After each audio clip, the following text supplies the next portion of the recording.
Episode 188 Above Ground Podcast. Lose Yourself with Donna from James Warriors. Disclaimer. The hosts of this podcast, Will Foley and TPP, are not medical professionals, and this is not medical advice. Both Will and TPP have firsthand experience with mental illness. They have their own perspective and own thoughts on mental health challenges. Above Ground Podcast was birthed to help those who struggle with their mental health through honest dialogue. By speaking openly and sharing tools, they foster connection. By fostering connection, they convey hope. With connection and hope, we can continue to increase awareness. These conversations aim to break down the walls while building stronger foundations for positive mental health. This is Above Ground Podcast. Coming at you live with real conversations about mental health from the perspective. It's time for Above Ground Podcast. Now your hosts, TPP and Will Foley. Hey, what is up, everyone? Welcome to Above Ground Podcast. Above Ground Podcast, because you can't serve below. Welcome to episode 188, which we're going to get to in a moment. But first, I wanted to give you an update. TPP, our own TPP, Timmy's book launch has been pushed off until March 5th. Originally slated for February 12th. Well, that's Super Bowl Sunday. And guess what? You're not going to get many attendance on Super Bowl Sunday unless you're doing something Super Bowl related. So had to be swapped out, man.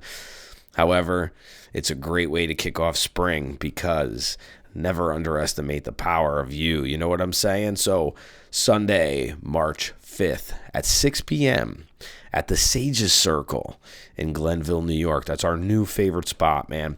The Sages Circle is the premier metaphysical boutique in Nippertown. Jamie is an amazing woman, and she has such an amazing place there. So please go there. Get all of your spiritual items that you need for anything. Check it out. The Sages Circle, 443 Saratoga Road, Glenville. That is Route 50 for all of you Nippertown locals.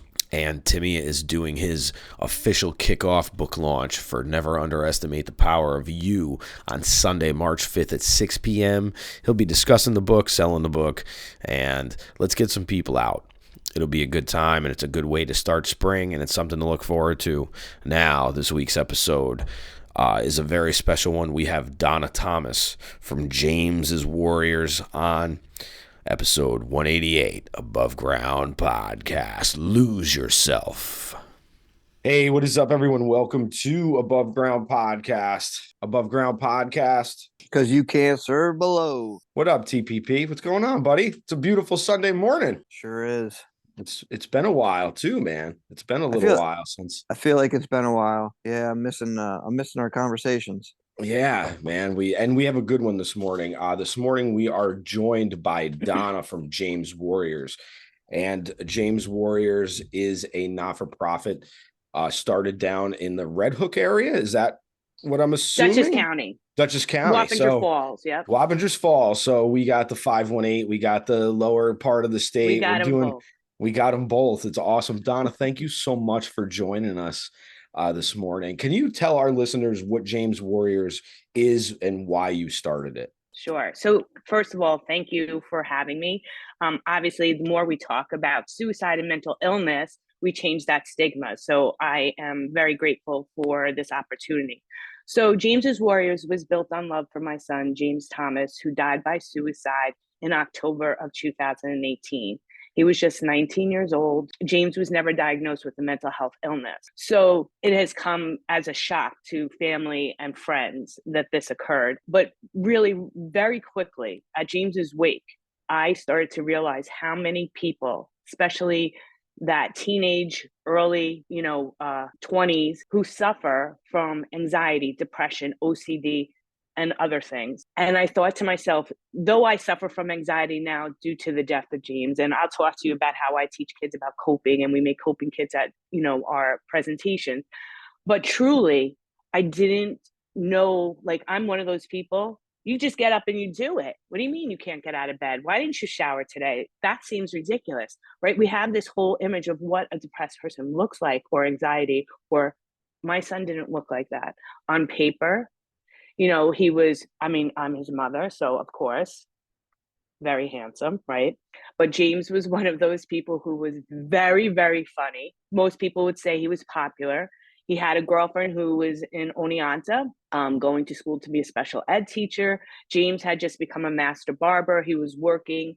He had a plan, right? Future plans. Like he was going to save money while Danielle was in school. They're going to move to the Saratoga area because now that's where we live. And like there was this whole plan. And then so in one weekend, everything shifts and changes. Now, James, right before he died, he has a fight with his girlfriend. And I say this in my presentation, like he didn't even look like my son. The way he was talking, and I could see like his eyes, the thoughts that were going on. And I said to him, James, something's not right. You need to speak to somebody, which he agreed. And that was on a Sunday. That following Thursday, instead of going to his appointment, he decided to end his life. So what does James's Warriors do, right? During COVID, I work in a school, right? And I'm in school suspension. So not much for me to do. I'm checking on my little kids. They're still doing the bad things that they were doing prior to COVID. And I decided, you know what? I'm going to start this organization. And that's what I did. I did all the paperwork to become a nonprofit. And so what we do is we go into schools. I partner with Dr. Jamie Arnoff from BFF Therapy in Beacon, New York. She's wonderful because she's tiny and petite and she looks like a kid herself. So the kids really love her. And we go into schools and I talk about myths, coping, and James's story. And I go into very deep, very specific details because I think for all of us, right? Though my son had this episode, right, before he died, did I ever think like he's going to die by suicide? Absolutely not. But going back through, you see little things that you think of, oh, you know what? That was probably a sign, right? Just like simple things like this. Right before this, that month, he was saying his feet hurt, right? And he wasn't sleeping and, all these like physical things. And so as a mom, you know what I do? I get on the Amazon, right? I'm going to fix his room up. I bought one of those salt lamps, right? Sound machine. Remember, everyone got a weighted blanket. I bought them for everybody. Even my dogs have one, right? I got the weighted blanket. Yeah, no, I'm going to fix his problems, right? I have every night, because I'm one of those mothers, right? I'm putting lavender, right? Essential oils everywhere, right? My house has smelled in multiple scents, right? Because I'm going to cure him of whatever's bothering him. And again, I was that mom. I was involved in sports. I was a PTA president or vice president. Like I probably shared everything.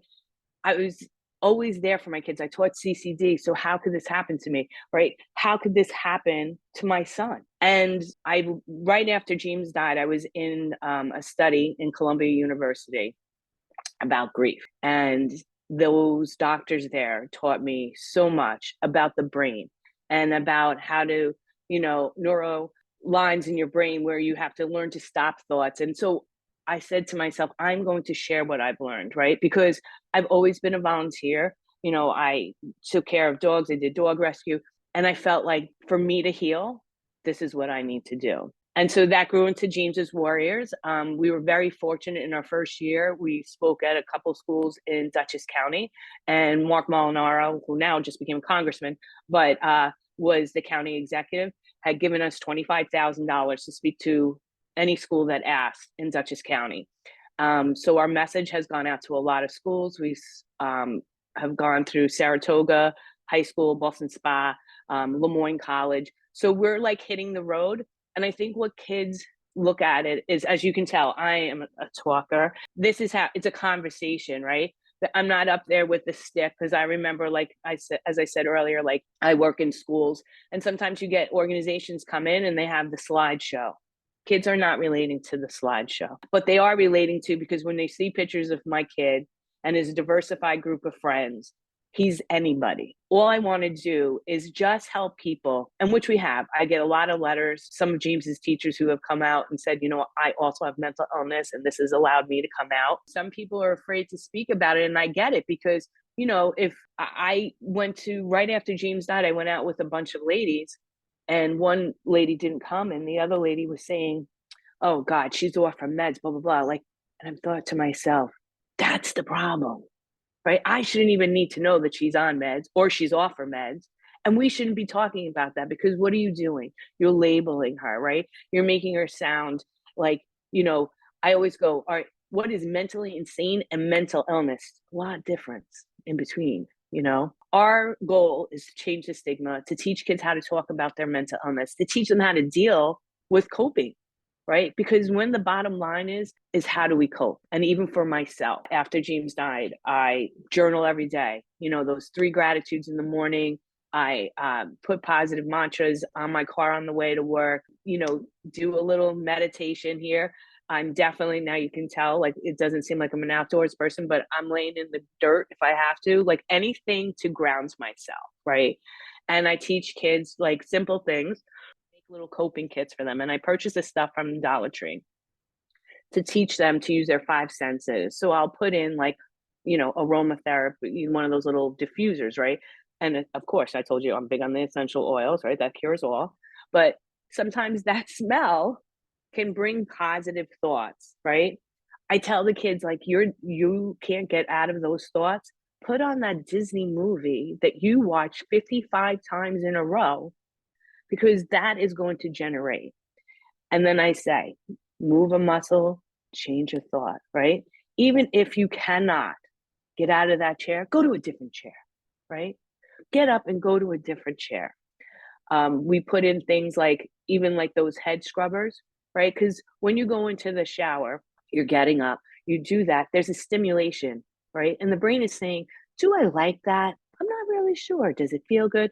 But it stops that negative thought, because we all think we're like, hey, we're multitaskers. We are not. It may be, I don't know what the scientific definition is, but from one thought to another, yes, it is very quick, but you can change it, because you can't have 2 thoughts at the same time. At least I've never heard of any human being being able to hold that. That's great. Thank you for sharing that. I wanted to just say first, obviously, sorry for the loss Thank you. of James. I think it's great what you're doing. You know, going back to his age and talking with schools and even colleges, that age range is the second leading suicide is the second leading cause of death for that age range.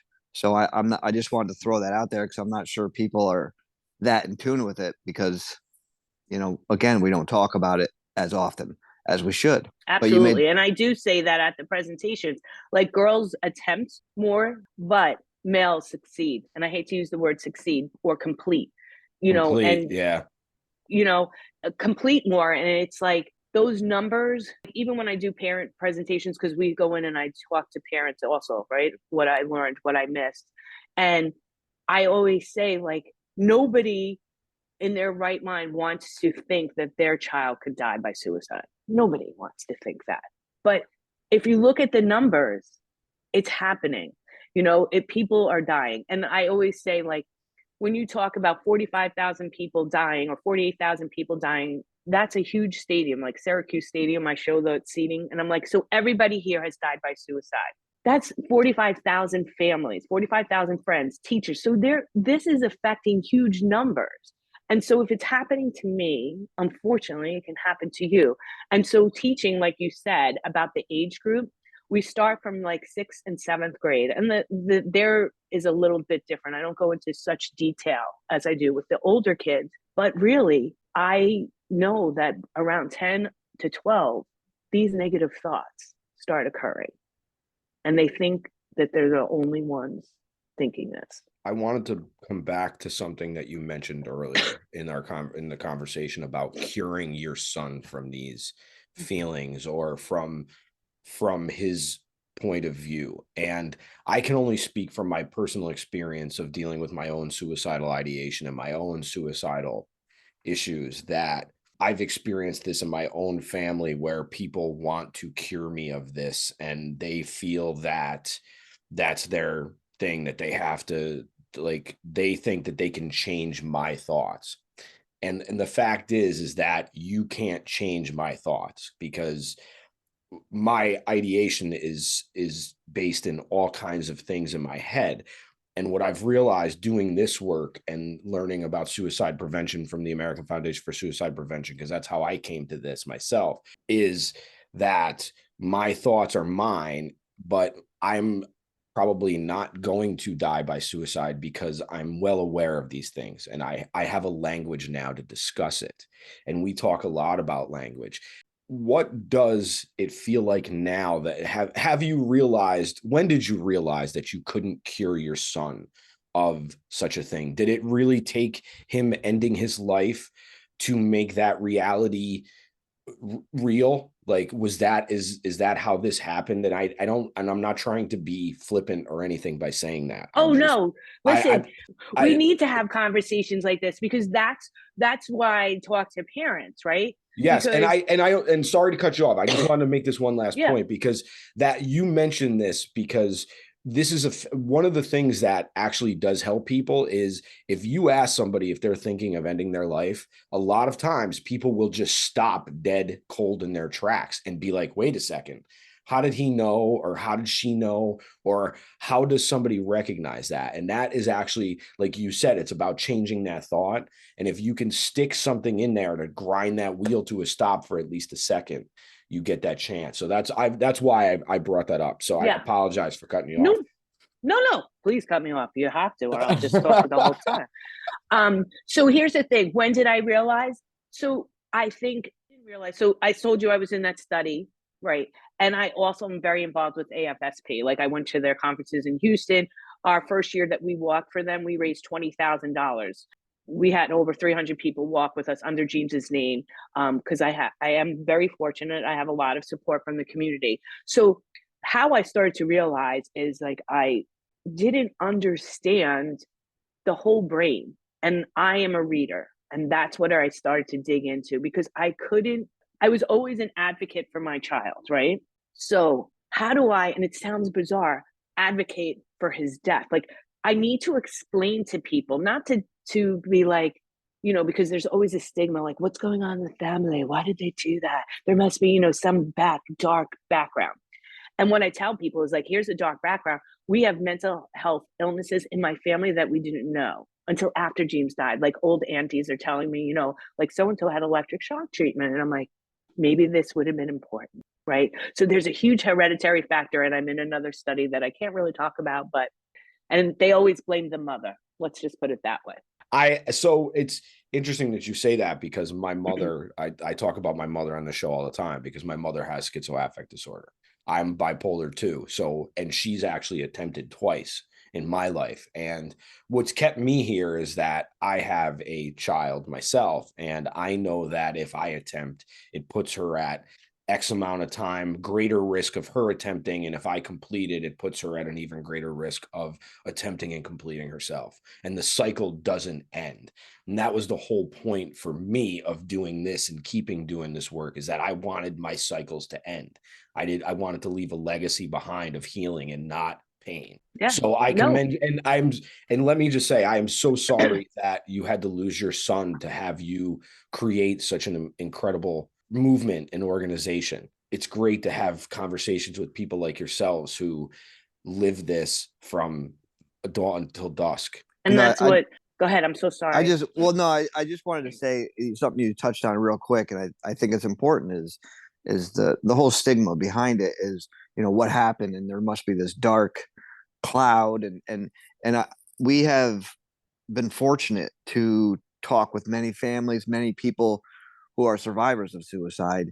And I'll tell you, more times than not, there was never any of these indications or signs or any dark cloud that followed. It was, tight-knit families. Some people were very religious. They were open with their children. And, these things, unfortunately, sometimes just happen. And I think doing what you're doing, and by talking about it, doing what we're doing, and trying to get people to open up and just say, hey, you know what, there might be something along the family, in the lines that happened, or you may have these thoughts yourself, and it's okay. It's not having these thoughts doesn't make you a bad person. It doesn't define who you are. These thoughts are probably more common than we know, but no one talks about them, right? So I just want to, I just find that very interesting that we have talked with all these people, and very few were, there were signs. We knew this was coming, or she had problems, for months beforehand. A lot of it was very sudden. And you had talked about the brain, And there's a survival mechanism we all have. And once we lose that survival mechanism for whatever reason is usually an erratic instant choice. So sometimes this may have variables leading up months before, but it's usually a very instant in that moment decision. Even at our presentations, James left a note, and I read that to the high school kids and the college kids. I read the note, and people are like, why are you doing that? Because sometimes we think people who choose to die by suicide, right, that there's this such a disconnect, right? Their disconnect is that they can't take their pain anymore. They can't take those thoughts. They can't live that everyday life feeling numb, or, there's so many, as you know, so many things. But even in his note, like he says a message to my daughter, and he goes through a bunch of stuff. And then he says, Shannon, please marry rich, right? Because we always call my daughter Shannon a lot. Like, she's a lot of maintenance. She's a lot, you know what I'm saying? So like, even in his letters, like with the guys that he worked for at the barbershop, he expresses gratitude to them, and then says, someday I'm going to be better than you guys, LOL. You know what I'm saying? Like, so it gives people a clear picture of this is his note exiting this world, right? And so it's not always what people think it is, right? It's not always, and I tell kids too, just because you have thoughts doesn't mean that you're going to die by suicide, right? We all through times. I mean, I do, which I'm organizing right now, a mother's retreat. And we did our first one last year, because who thinks about death more than after suicide? When your child dies, you give hope, right? There is no hope, right? Life has changed dramatically. I remember when I went to grief counseling, they said to me, you will lose most of your friends. And I would say, what? My friends? No, I wouldn't. But you change as a person, right? I don't want to have conversations of BS. Like, that's too much for me. I don't want to hear gossip. Not that I'm a perfect angel, you know what I'm saying? But things change, your perspective changes, right? Your kindness changes. You look at people differently, right? I look at things like, that person is acting that way because. It doesn't mean, and I'm disconnected from people and love them from afar. But the mother's retreat, I learned so much from these moms. I mean, we meet once a month, and we got together for a weekend, and I had like a spiritual healer come, and we're on the water, and it was very beautiful. But here's what I learned. I have a woman who, her child died 18 years ago, and a woman who was 6 months. And their experiences and stories are so different, but you gain so much knowledge. Like, one, her kids struggled. She said, at 2 years old, I noticed that he felt different. He felt like kids were different towards him, And then we had the one who was 18 years, and her son was kind of like James, right? Like, on paper, wonderful. And then here we are, and they die by suicide. So I always tell people, suicide is very complicated. So much goes through that. It is very You have complicated. environmental, you have hereditary, you have so many things that come about. And so people, want to bulk it up to one thing, but it's so much. I really do feel that the hereditary part plays a bigger part than they say it does, because I've seen that minimized in so many things about the heredity thing. And I've heard that and read it in books that heredity may not be a factor, but I would like to beg to differ, just because I wouldn't have the experience had I had in my life had it not been for all this. So how can that not affect you? Whether or not it's your genes or not is one thing. Environmental, though, environment is definitely a factor, in my opinion, for sure. Right. However, again, like you said, it's not necessarily that. Sometimes it's an impulsive thought at a time, and it's all these factors that cascade down. And I know for myself, it was a lot of that. It was the self-doubt. It was, my life was caving in on top of me, and I had literal things going on everywhere in my world that were just making my world so difficult to bear anymore. What was James like outside of this? Because obviously James's legacy is this, but what was James like? Like, what was he into? Oh, Like, that's what I want to hear about. I want to hear about the you want to hear memory. about James? He was, if you ask anybody, and I say this all the time, if you ask people who describe him, they would say he was a funny MFer. right? He was one of those kids, like one time I drove to the supermarket, I had a big, Suburban, whatever. I go to get my bags out of the car because I've always used like and he's in there and he jumps out and he scares me, right? Like silly stuff like that. I would come home and he rearranged the furniture in the house. He's just one of those kids, like if you were sitting there watching TV, he'd come up behind you, very affectionate, very huggy. My connection to him was that he was just really, really funny. And like I say to kids all the time, like if you were at a party, and I'm not saying this because he's my son, you want to hang out with him. And about the impulse, I talk to kids about impulse and parents about impulse because James was diagnosed with ADHD, right? Attention deficit. So that, and again, I just suppose this. I am not a medical doctor. I have no degrees in this. This is my personal opinion. There is a connection, I believe, at least for my son, with that impulsivity to react right away, right? Without thinking about consequences. And so kids and consequences, it's like we need to teach those kids, especially, like that kid that's walking down the hall and hits every locker for no reason because it's there. Jumps up and hits the light, is the first kid, if we're going, like my son, if we used to go to Lake Placid and, they have the cliff jumping, right? He's the first one, he's running and just jumping, right? Those are all part of the mind, like that instant gratification kind of mind that's really impulsive. And kids relate to that. I get a lot of kids when I speak, like, I feel like that, like I do things and I don't think about the consequences or I don't pause. And that's what I say to them. You're feeling like this, you got to figure out a pause. We also talk to kids about how to, like, when you have kids who talk about to each other about mental illness, right? That person that they're telling, where's the line, right? When do you tell somebody? How do you support somebody? But you need support. It's like we have to come together as a community and kind of set standards. One of my goals this year is to work with schools to set protocols, realistic protocols, not these. Do you feel like you want to hurt yourself 5 days? Check. No. We want to talk to them as human beings and say, this is our protocol. If you're feeling this way, we're going to do this and make it realistic. The other thing is, I think I wrote this at schools, which I have a hard time. So if a kid is seeing a counselor at school for that 18 minutes, so now we're going to talk about the darkest things that are happening in your life. And now please go to physics and do well. Where's that break, right? Where's that, let me release that. Do you know what I'm saying? There's so many broken I think that things. Right there is a piece that even in general to someone that may not experience any mental health challenges, there is no break for these kids these days. When we were younger, there was recess. We had like a 45-minute lunch. Now they have like a 20-minute lunch. And by the time they get standing in line to get the food and sit down, like boom, there's the bell. You got to rush.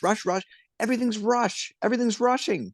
It's like, yeah, it's amazing to me. It's amazing that someone does not see this. But I think what you're doing, my goal. I think what you're doing is awesome. I think what you're teaching these kids to pause and just the language, I think it's phenomenal. And I hope you never stop. And I hope you get the support that you need to continue to do it. Honestly. Well, that's the hard thing. As a nonprofit, it's like I'm kind of a one-man show. I have, Dr. Jamie, and I have a couple of, friends on boards, and like we're learning to do all those things. But like even with the kids, this affected me huge in the beginning when I started to work. So in school suspension, I meet a lot of kids, right? And I had this kid who was in there for being silly. He was on the lacrosse team and he sprayed something in somebody's sneaker, funny kind of joke, right? But here we are, we're talking, and I present in all of their health classes at the school that I worked at. He said to me, I go, what's the hardest part, right? Because he shared with me, and he goes, you know what the hardest part is when the teachers get on you, right? You didn't do this, you didn't do that. And in your head, you already have a date. You don't need to do it because you probably won't be here. He goes, and sometimes, obviously that date is extended. He goes, but that whole point of that urgency, and I can't do it today. Maybe if you gave me a chance, because I have teachers this is not against teachers. They're my colleagues and my friends. We're so set on this is due this day. You have to do it on the computer on this folder. Don't do it in pencil. It's like all these don'ts, but sometimes they can't do it. They want to do it. No kid wants to go into a classroom and be a failure. Nobody wants to be the kid picked on by the teacher saying, why didn't you do this? Didn't you get this? We did this the other day. No kid wants that. So why do we keep doing that? We're just confirming to them. And I talk about this, a situation with James and a teacher. No adult wants that. I just want to add in, no adult, no human wants that, right? No. And I think that's one thing that sometimes we lose is that when we become older, adults or whatever you want to, they should know better. Sometimes we don't. And I'll be the first to admit, I didn't know better, and I'm still learning. I'm still going to make mistakes, and I'm still going to try better to do better. You know Absolutely. what I mean? It's just a thing. It's not everyone's different. Kids learn different. You can't have one standard and expect some kid that you may not even know has a learning disability to follow the rules. And then when they don't follow the rules because they have a learning disability and they act out, you know what we do? We punish them. Right. Now, what does that do? Nothing. And I tell the teachers, because I do superintendent conference days for teachers, staff, right? And I say to them, so what you say to a kid is so important, right? We're all have frustrations, right? But when you go after a kid and say, didn't you know how to do this? Didn't you do? You are confirming all those thoughts that they have in their head that they are useless. They have no purpose. They're not smart enough. They're not good enough in sport. You are confirming those thoughts, not intentionally, but as humans, we have to respect each other. There is a way to talk to a child and say, listen, your path is not correct. And here's our plan. Because to be honest with you, when you're a special ed student, you have this whole plan, right? Why don't we have plans for kids who are depressed, have anxiety? Realistic plans, teaching them how to be in the classroom. And that's what I do with those coping kits, teaching them how to be in the classroom. Because you can't walk out every 5 minutes, right? You can't walk out of your job and I tell the kids all the time, I go, sometimes I'm in class, right? And all of a sudden that brain sends that message, your son died. He died by a gun. I see messages. I know it. And it's terrible. I can't just walk out of the classroom and be like, I have to exit. Right. I have to learn to stay there. I wanted to bring up something too about how we talked about the teachers, and Tim and I have had many conversations about this, and this has become sort of my thing about us being people who don't understand how to work on ourselves. And so many people are walking around wounded and they take it out on everything else. And I really think that if we were to actually sit down and do the work on ourselves, we would have a better community and we would have better teachers. We would have better doctors, because I think Absolutely. A lot of it, and granted, look, a lot of it is the system itself is just set up to spit out cookie cutter things. And exactly, because it's all about all these kinds of things. But I wanted to talk really quick about the impulsivity thing again, because I have noticed this working with the individuals that I do in my full-time job, that when you have a severe persistent mental illness, and these are people diagnosed with mental illnesses, that I realized also that impulsivity is hard to manage no matter what you're at. And if you have a mental illness, impulsivity is even harder to manage, because oftentimes the things that they do to manage them actually have the opposite effect. And that's my personal opinion, just based on the individuals that I work with and have seen, and just my experience and history of all this, that so many people have the same diagnoses. They actually exhibit a lot of the same types of symptoms, but impulsivity can be driven even more depending on what medication you're on, whether you're on medication, whether you're getting electric shock, like all these things. Like there's a benefit and then there's a negative side to all of it, at least in my own personal experience from what I've seen. And I totally agree with that. And with the impulsivity, actually, yeah, and actually, and because I want to be cognizant of your time, so I kind of wanted to tag this into something with the kids that you are coming to work with in the schools. What are do they tell you that they're on this medication? Like, are they on AD? Like, I mean, look, if you're giving a kid Adderall, okay, Adderall is one of the most dangerous and potent things that I think that you can feed a brain.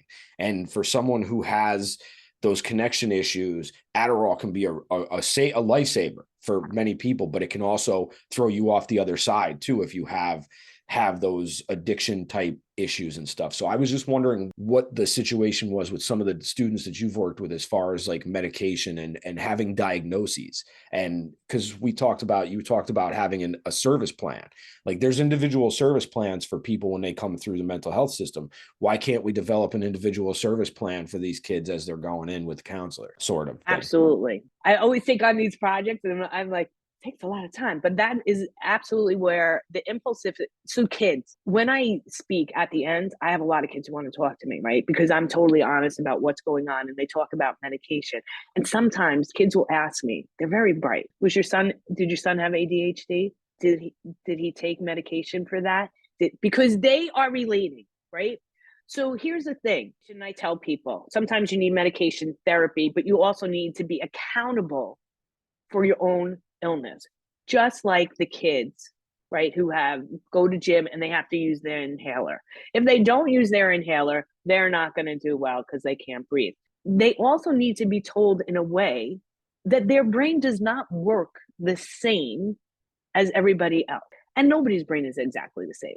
The thing about pause is like they need to know, because there are studies. And I think as time goes on, just like with the hereditary thing, I think you're going to see, because AFSP is doing big studies, that's going to come out that there is a huge connection. I think, personally, not a doctor, but with the impulsivity, those kids are struggling just to sit in a chair. They're struggling to slow down their mind. So we're giving them medication, but when you talk to the older kids, the 17, the 18 who are about to go to college, they're afraid because they know the medication they feel like is not working anymore, right? They start to feel that panic again, like they aren't connecting again. I mean, I don't know what the cure-all is there, but we need to teach them pause, because your brain is special. You think so quick. Like even my own daughter, right? She got, right? There's so much. Slow it down. And to teach that is hard because their brain is wired like that. And I tell my kids all the time, even with journals, I give everyone journals, right? I'm like, you don't have to write your whole life story, but if you have 28 thoughts, ding, ding, ding, ding, ding, write down each thought that comes up, then determine which one you're going to work on, right? But they need a break. They need people to allow them to do that, right? They need people to, and kids will come to me and they're very sad stories. I had a kid not too long ago, which he tears me up every time I think about it. So he came to me, he said to me, you could not have saved your son, right? And I looked at him, eye to eye. He said, because no one will probably be able to save me. And I'm like, what?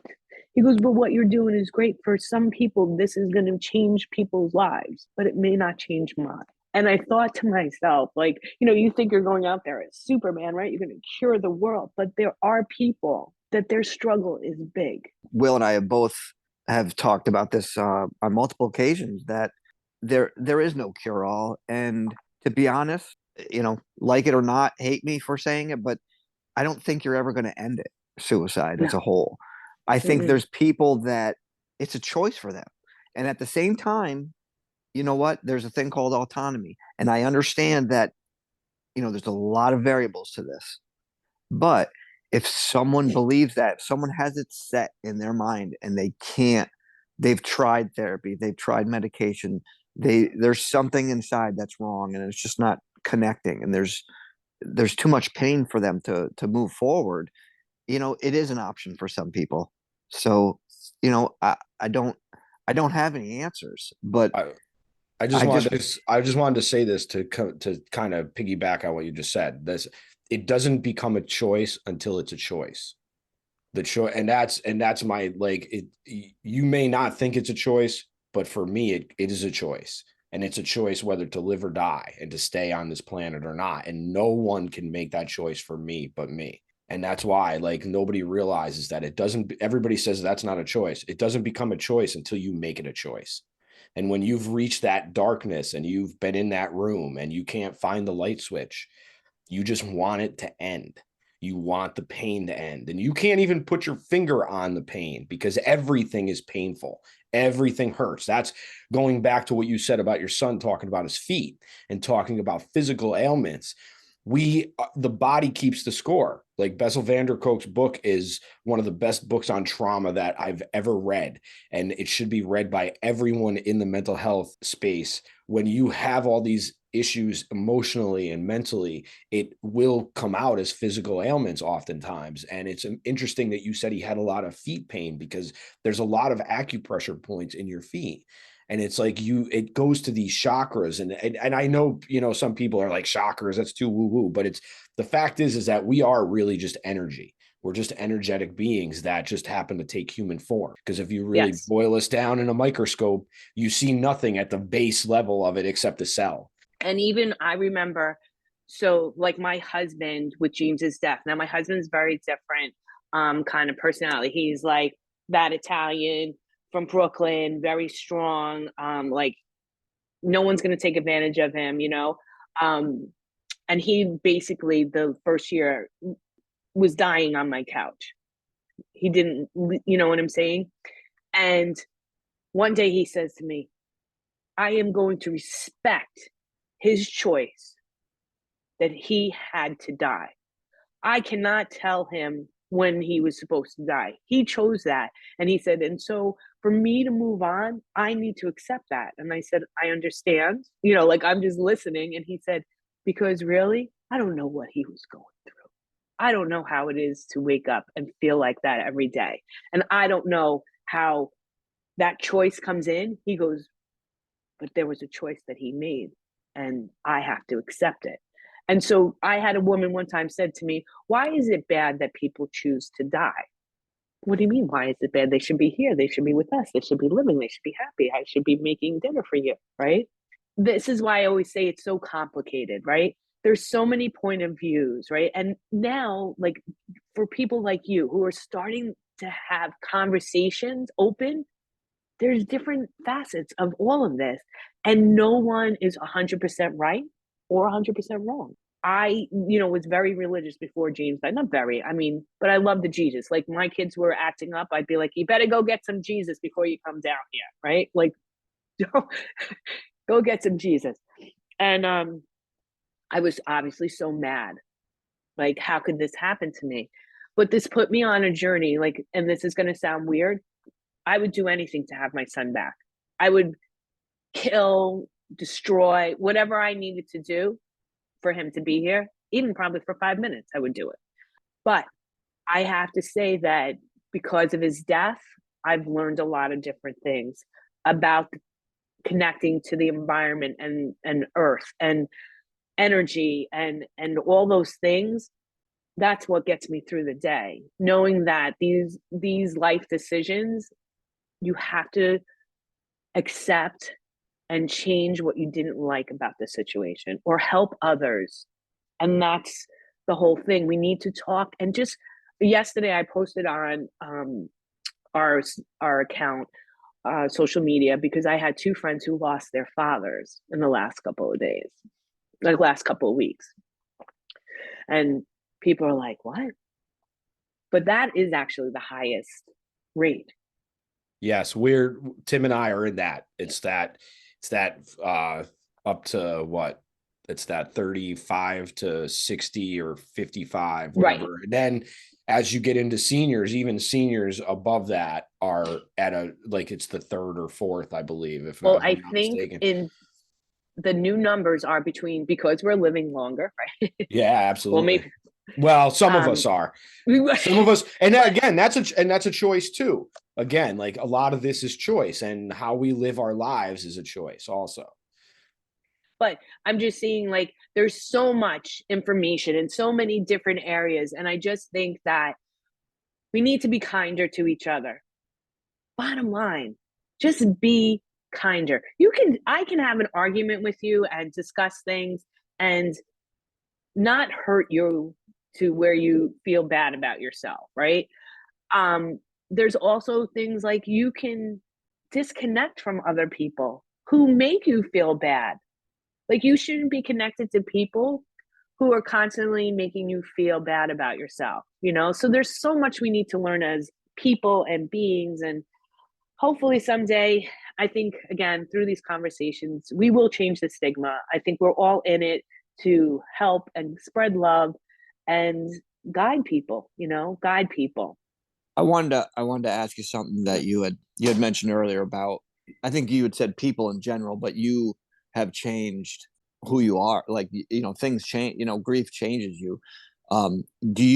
Can you like specifically point out one thing that you have noticed that you have changed? So with the grief, I have learned that things that I thought were so important, like keeping the house clean, not that my house is still clean. People will be like, what? You're still on the floor. But I think that I will, like, today in my gratitude journal, right? I wake up, before I get out of bed, I write 3 things I'm grateful for, right? And last night, my daughter, who, that's the other thing I'm working on too, siblings who lose their brother or sister, right? So my daughter and I were like this, and then we were like this up until about a couple of months ago. And I learned that I cannot, like we talked before, fix people. I realized that I will have grief. And so if I take a day that I am doing nothing, it's okay. It's okay to grieve. If I am open about my feelings, like I remember telling a mom one time, like sometimes I have a table here, right? Between the kitchen and the family room. And when James died, I know it's going to sound kind of dark, but I didn't make any decisions. They were like, I'm like, I'm not putting him in a hole. I'm not. So we have an urn, right? So James's girlfriend's like, don't put him in his room. That'll be weird, right? So we have the table here, right? And I remember somebody saying, that's not nice for other people when they come to your house.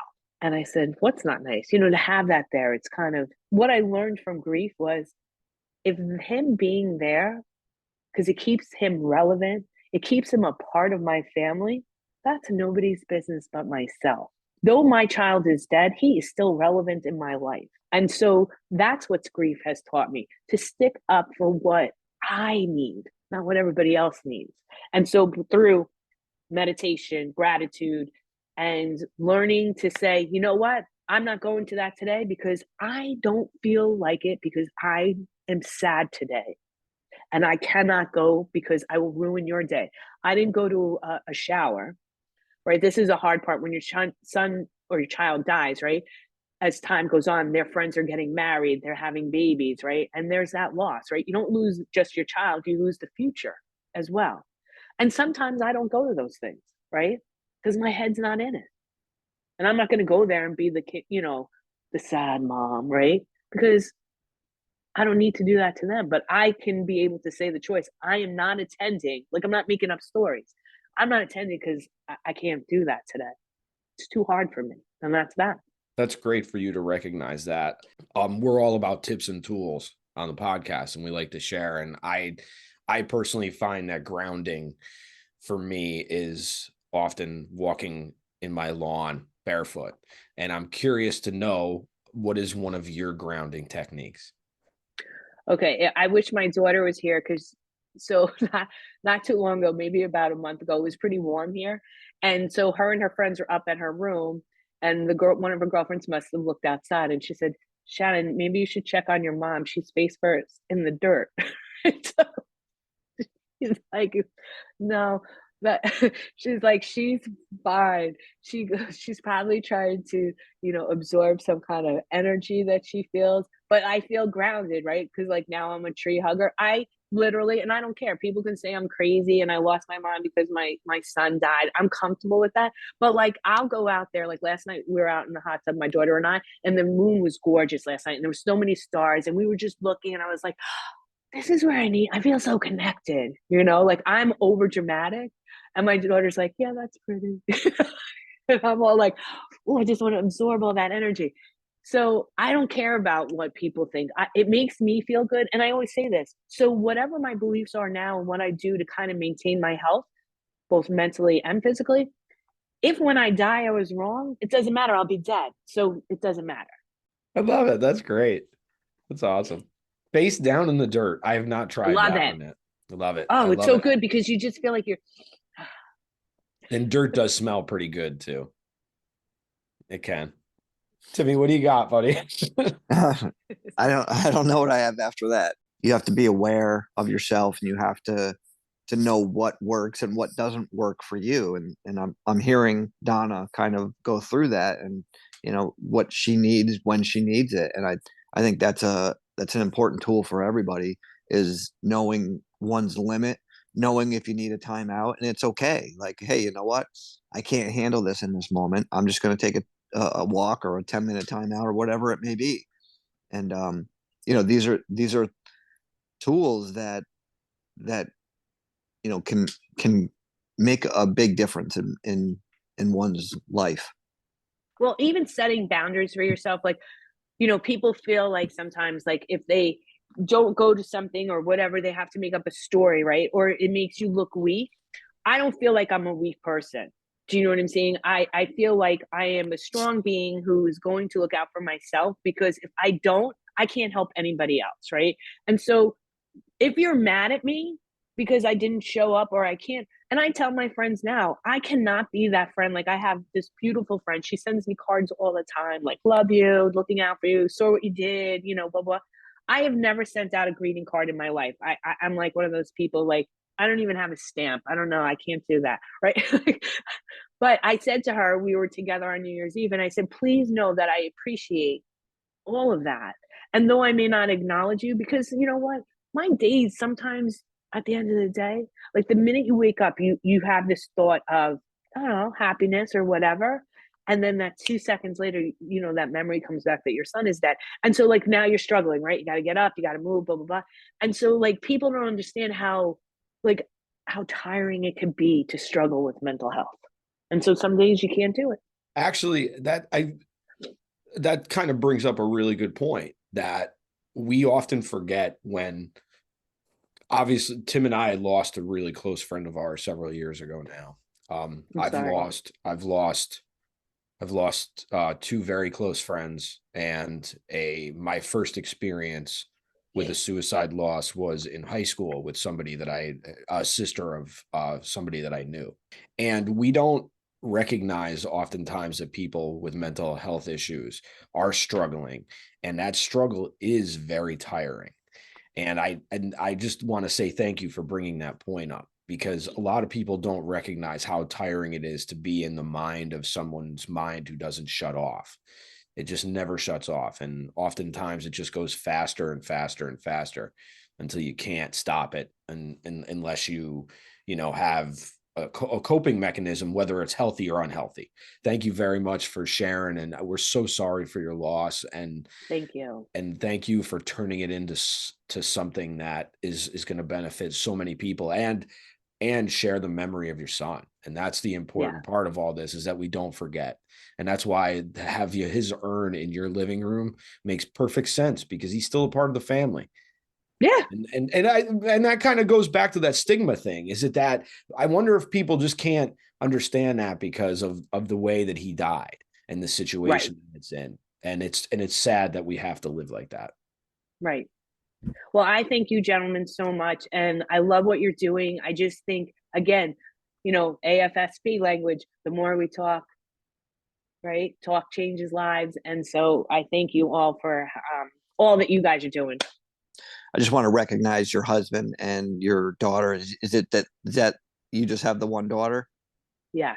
Okay. I just wanted to recognize them, because we talk about James and we talk about your story. And sometimes I just don't want anyone to feel left out. And I know it's probably as difficult as it is for them as it is for you. So.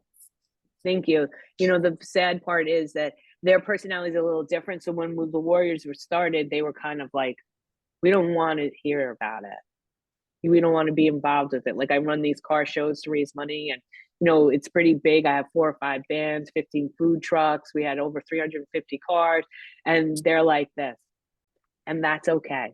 That is okay, right? That's fine. That's why I just wanted to give them a little recognition. Thank you. They'll love that. So, do you have a favorite or a least favorite word? Favorite, so my favorite word is so it's so hard to think. Like, I know I talked about this, but the least favorite is, I hate when people say commit because of that negativity, and commit suicide or whatever. So I always try to tell people, die by suicide makes more sense, because it is a mental illness and they're not committing a crime. They are, so, and my favorite word is hope. Love it. Love it. And that die by suicide is another AFSP thing too, because that's where I started to learn it and talk about it differently. And we talk about language all the time on the show. I've changed this question up a million times, and I kind of do it like jazz now and improvise depending on where the conversation goes. I really want to leave everybody with a really cool memory of your son. So what is your favorite memory that you go to, and do you have one? And if you don't have one, maybe you can share a couple. I know you've shared about his personality, but what are a couple of your favorite memories of him? All right. So these aren't even positive memories. And goes back to impulsivity. Okay. So one time I'm out on my friend's deck and I hear fire engines and smoke and I knew, like, that's my son. I just knew it. So we come across and the police are there, and here's my son with his friend Tommy, and they're standing here. And the police said to me, your son blew off fireworks. It's in August on the aqueduct. I don't know. I think it was 14 acres they burnt down. They went back to the house to try to get a hose. That didn't work. But here's my son, shit grin, right? And says to the police officer, I'm not allowed to speak without representation. Like, you're 8. Where did you, so I said to him, like, where'd you get that from? He goes, Law and Order. Or this is really quick.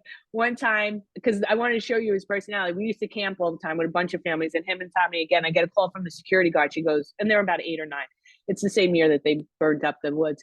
And she says, listen, your boys just came in here and they bought all the hand soap. Now I'm telling you, my kid was not buying hand soap because he wants to clean his hands, because he's probably been wearing the same fishing boots for like 2 nights, flipping his socks in and out. You know what I'm saying? Like, he was not bathing. So I get in my golf cart and I go to look for them. And in front of the park, the RV park, is this like fountain. So there's my 2, and I say, my New York, the Jamooks, right? They were out there with their rowboat, and they had poured all the hand soap to see if the fountain would make bubbles. Like, these are the things. Impulsivity. Wow. That's great though. Those are funny. That's what this is. And that's why, you have to have those good things. And thank you so much for sharing those. Thank you for having me. He was a curious kid, huh?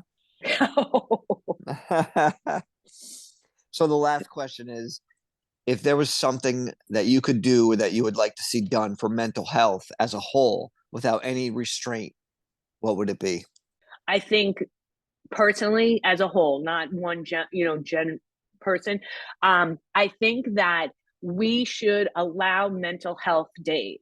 Like, we shouldn't have people feel afraid to call in and say, listen, I'm struggling today, right? Because I know that people feel like they need a couple of days break. And I always say now, like, if I need a break, I don't care. Take me to court. Like, I'm going to fight you. I will have AFSP come after you. I'll have attorneys come after you. We should be allowed to use time if there is that mental health component, right? Because we're so afraid that people will look at us and judge, but it's normal to need breaks. And I think there should be laws that allow for that. Even if it's a break because you're going to go and do something fun, because you need that. You need to share time with your family. You need to feel some joy. And I think we need to change that. We're not born to be workhorses. We need a little bit of not only laws, but I think we need real caring humans to enforce it. Correct. Absolutely. And that goes back to the fixing ourselves. Because at the end of the day, the fact is that's the only thing you can fix is fix yourself. And that, for me, the greatest gratitude that I can express of going through all of my stuff throughout my entire life is the fact that I have grown into this. And this is where my life is at. And as much as there's a lot of things going on in my life right now that I'm not happy with, I will never change. I would never change my experience, and I will not change the fact that I live with these thoughts about, well, I could check out at some point, because that is a choice that I could make, because I've touched that darkness myself. Thank you so much for all you've done. Thank you. And thank you for just you guys have great Sunday. Ah, I thank got you. one quick thing, Donna. Do you are you into music? Do you have a favorite song or a song that reminds you of James, or did James have a favorite song? All right. So, like you always, like you'll say to your past, somebody who has passed over, like, send me a sign. Like, and I'm so annoying. I'm sure he's like, oh my God, what do you want me to do? Like, pull your hair? Like, I'm always like, send me a sign. So, my husband and I, like, we were basically rock, right? And James got into Eminem, right? And when he's like, Mom, no, you have to listen to this. It's strong lyrics, right? And so my husband, if you meet him, like, he drives a Harley, like, so he bought us both CDs when CDs were out. And so I do a lot of Eminem because that reminds me of James. He taught me that lyrics just because it's rapping, and I find his words very poignant. And there's a couple of suicide songs that sometimes I have to change the song because it'll just take me down. Sure. But, there's songs that I play right before I walk out to present. And so Eminem is like my guy from James. The music, I love music. That's why, like, in my community, when we do the car show, these bands donate their time because they're friends of mine from, Dutchess County area that play in all the local places. And so I'm very fortunate. And I think music heals. I'm a true believer in that. Until next week, get well. Be safe. Stay above. Thank you for giving us a listen. New episodes every Wednesday. If you listen on Apple Podcasts, you can share, rate, review, and even subscribe so you'll never miss an episode. Other ways to support the show: follow us on social media, share the content, share our episodes. You can also buy us a coffee at buymeacoffee.com/abovegroundpod. For further concerns, show ideas, or just to say hi, you can email us at abovegroundpodcast@gmail. Once again, thank you for listening and supporting mental health. Keep the conversation going and stay above.